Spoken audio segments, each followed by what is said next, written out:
आगाह कर रहे हैं तो पीपी अगवान शाज़ियात अमरी चयो आहे तो बिलावल भुट्टो ज़रदारी जो ख्याल है तो हारी के मज़बूत करण से ही पाकिस्तान मज़बूत थींदो। पंहिंजे हिक बयान में पीपी पार्लियामेंटेरियन से शाज़ियात अमरी चयो त बिलावल भुट्टो ज़रदारी जो नज़रियो वाज़े है, तरक्की जो असल पैमानो हार की खुशहाली है।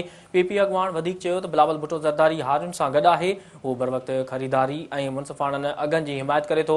शाज़ियात अमरी चयो त बिलावल भुट्टो ज़रदारी हारियुनि सां थींदड़ नाइंसाफ़ियुनि खे ख़त्म करणु चाहे थो। हुन चयो त पीपी चाहे थी त हारियुनि लाइ मौसमियाती तब्दीली जे नाकारनि असरनि खां बचाइण लाइ इंश्योरेंस कर्ज़ ऐं शफ़ाफ़ गवर्नेंस ज़रूरी आहे। संदसि चवणो त हुकूमत कणक जी ख़रीदारी जी इजाज़त ॾिनी, जेको पीपल्स पार्टी जो मुतालबो हो।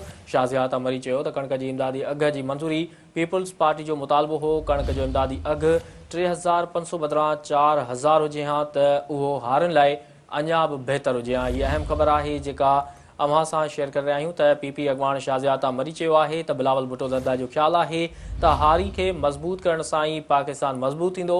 पंहिंजे हिक बयान में पीपी पार्लियामेंटेरियन से शाज़ियात अमरी चयो त बिलावल भुट्टो ज़रदारी जो नज़रियो वाज़े आहे, तरक्की जो असुल पैमानो हारी जी खुशहाली आहे। पीपी अगवान वधीक चयो त बिलावल भुट्टो ज़रदारी हारियुनि सां गॾु आहे, हू बर वक्त ख़रीदारी ऐं मुनसिफ़ाननि अघनि जी हिमायत करे थो।